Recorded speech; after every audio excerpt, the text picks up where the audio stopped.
Adelante, te escucho. ¿Cómo estás mirando esta situación entre Estados Unidos y China y al centro nos ubicamos nosotros ahora? ¿Cuál es tu impresión? ¿Qué es lo que puede ocurrir en los días siguientes? ¿Es simplemente son escarceos o ya hay unas posiciones definidas aquí dentro de la visión geopolítica? Dentro del Perú todavía no hay una posición definida. Los peruanos, sus élites, digamos, empresariales, políticas, militares, diplomáticas, religiosas también, no olvidemos la importancia de la Iglesia Católica en el Perú y su conexión con el Vaticano, donde nada menos que hay un presidente nacido y con nacionalidad estadounidense y también peruano por adopción y decisión. Entonces son factores que están completamente en juego.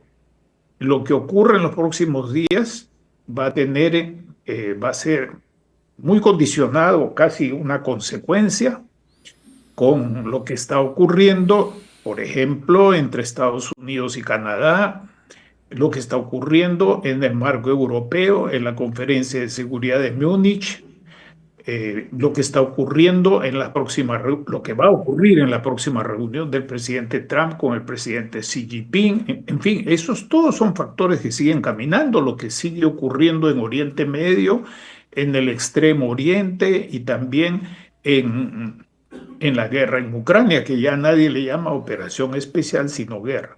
Por un lado eso, José, pero por otro lado el aspecto interno del Perú. Yo me hago una pregunta esta mañana que seguramente ustedes también la han hecho, como la han hecho otros colegas y amigos, ¿no? Esta situación constitucional, esta crisis constitucional, porque lo es una crisis constitucional en el Perú, este, tiene al gobierno de los Estados Unidos en modo indiferente o lo tiene en modo activo.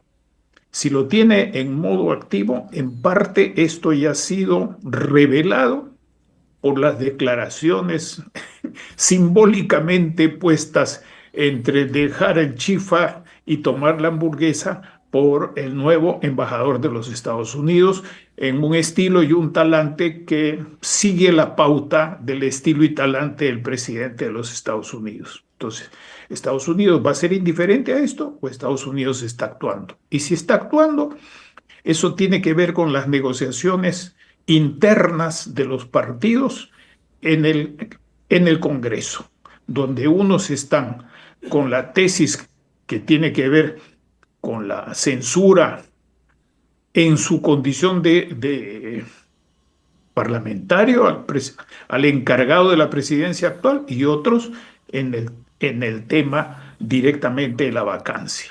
Y yo en esto coincido con uno de tus entrevistados, que es el profesor Ricardo Blume, a quien conozco hace muchos años. Una última cosa, la posición que se dé desde el punto de vista legal sobre si vacancia o la otra opción va a ser interpretada política y politiqueramente en el Perú. Eso no cabe duda, porque hay mucha inestabilidad entre los candidatos. En síntesis, me parece que este factor interno peruano no hay que verlo únicamente en términos internos, sino que también deben estar actuando la política exterior y otros medios de política internacional del gobierno estadounidense y sin duda alguna también de una manera menos pública, más bien no pública, sino muy sutil, de la República Popular China, que tiene intereses importantes que mantener en el Perú. Y su bandera, la bandera, el criterio, la política de la República Popular China es paradójicamente el libre mercado y la garantía de la estabilidad jurídica y la continuidad institucional. Así estamos. Esas son las paradojas o contradicciones en la situación actual. Estemos atentos a lo que va a pasar en el Congreso para ver en qué medida esos resultados van a satisfacer o a la política estadounidense digamos, presidente Trump y todas las redes de política exterior y política internacional estadounidense, y en qué medida, de hecho, no la van a satisfacer, y sí satisfacerían los requerimientos y expectativas que ya he mencionado de la República Popular China. Y por último, para mí, en este momento, como peruano, y a mi edad, José, nos seguimos haciendo la pregunta: ¿quién representa hoy en el Perú el interés nacional? ¿Quién interpreta el interés nacional cuando estamos viendo la delincuencia tanto continuada en el Poder Ejecutivo, en gobiernos regionales, municipalidades importantes, pero también en la Fiscalía, en el Poder Judicial? Hablemos las cosas como son, a las cosas por su nombre. No solamente hay fallas y estilos, hay delincuencia. Y ese es un asunto sumamente grave. ¿Quién interpreta entonces el interés nacional? Esa es una pregunta que tiene una respuesta. No se está interpretando el interés nacional en términos de bien común de la nación, con perspectiva de futuro, de poder mejorar hacia adelante, sino de continuidad de los actuales intereses políticos y politiqueros que están en juego. Y un último ejemplo, para no extenderme en este comentario. ¿Quién está presentando como importante prioridad nacional los temas de política exterior y de política internacional de la República del Perú? Prácticamente nadie, prácticamente nadie. Y tiene mucho más importancia la noticia.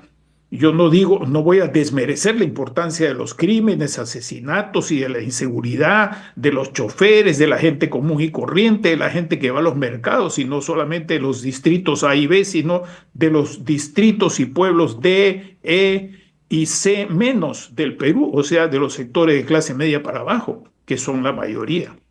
Yo no voy a desmerecer eso, pero voy a decir que no hay ninguna importancia puesta sobre la mesa en este proceso electoral de una visión política de Estado. Sin duda, hay algunos aportes fraccionados, importantes en distintos partidos. Yo eso no lo niego, José.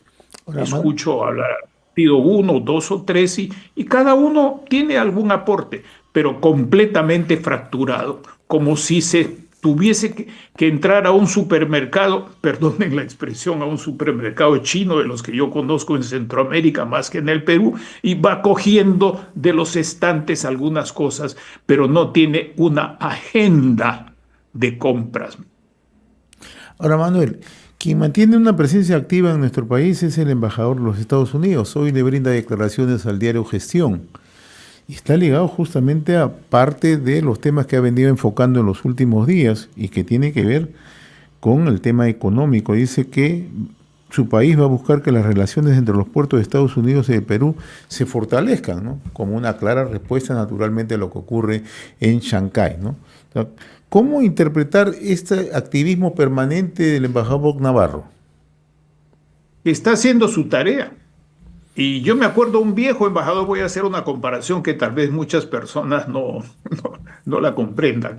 Aquí en el Perú hubo un embajador, Harry Schlaudemann, allá por los años 70, 80, los años 80, que era un hombre tranquilo, pausado, no recuerdo si era republicano o demócrata, un hombre que jugaba golf aquí en el club en golf en San Isidro, que era muy mesurado en una circunstancia en que el Perú tenía mucha crisis. Hoy día ese no es el talante de el embajador que tenemos. De otros embajadores estadounidenses en otras partes, sí tienen ese talante más profesional. ¿Cómo podríamos decir? La manera como se presenta el embajador de los Estados Unidos ahora es más de un operador político, con todo respeto se ha dicho, de alto nivel obviamente, nada menos, que de un embajador tradicional. Sin embargo, José, hay dos cosas. El hecho de que el Perú tenga mejores relaciones comerciales con puertos del Pacífico, de México, de Estados Unidos, de Canadá, de Rusia, que también tiene acceso al Pacífico. Son Rusia, Estados Unidos, Canadá y países europeos están en el Ártico, no nos olvidemos de eso. Ese hecho de mejorar las relaciones comerciales, si están dentro de la ley, muy bien para el Perú, pero si no van a estar dentro de la ley, ejercería una presión brutal, muy grande, sobre un país bastante débil en su estatura estratégica como es el Perú de hoy. Una presión muy fuerte. Supongamos que quieran hacer, el gobierno de Estados Unidos quiera hacer, me corrijo, perdón, el gobierno quiere hacer algo como ha presionado en Panamá y en otros lugares, o como lo que está haciendo con Canadá. Eso, Panamá tiene cierta continuidad, cierta estabilidad y lo ha ido manejando, ha ido cediendo a las presiones estadounidenses, pero ahí va. Y Canadá tiene una capacidad de negociación y de respuesta mayor. Pero en el caso del Perú, tenemos una dependencia muy grande comercial y productiva y de otro tipo de relaciones políticas, culturales y también de política interna con la República Popular China, aunque esto no se note, aunque esto no se note. Y entonces estaríamos en una circunstancia negativa. En resumen, bueno si es dentro de la ley y las normas de libre comercio, malo si es que no va a ser dentro de la ley internacional y las leyes de la República del Perú y afectando el comercio y la libertad de comercio internacional. ¿Para qué hemos firmado tratados de libre comercio? ¿Para qué se sigue con esa bandera? Tratado de libre comercio, pero como se dice en el lenguaje corriente, a todo trapo, para que después el presidente Trump u otro presidente que lo suceda, o el mismo presidente Trump, si es que continúa, como algunos tienen esa hipótesis, no solo en los Estados Unidos, sino en otras partes, para que se patee todo eso y se ponga de lado y simplemente rija, como dicen los viejos textos que hemos aprendido desde los años 50 y 60, el poder y la fuerza como medio de la política exterior. Eso que siempre ha sido así, pero muchas veces fue matizado por el derecho internacional, la ética internacional, pero concretamente por las normas del derecho internacional desde el siglo XV, desde el siglo XV.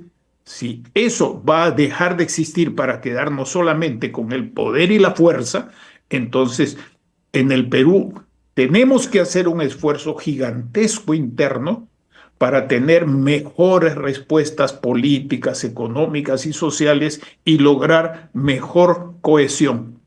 Pero para lograr mejor cohesión necesitamos, José, más decencia, menos ilegalidad, menos delincuentes en distintas esferas del aparato del Estado, no solo del Ejecutivo, y más gente que sea capaz de dar la cara y de asumir su riesgo, porque estas cosas no se van a regalar por las redes, no se van a regalar por las redes.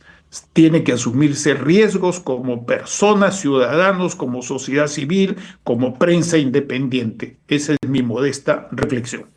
Una pregunta final, Manuel.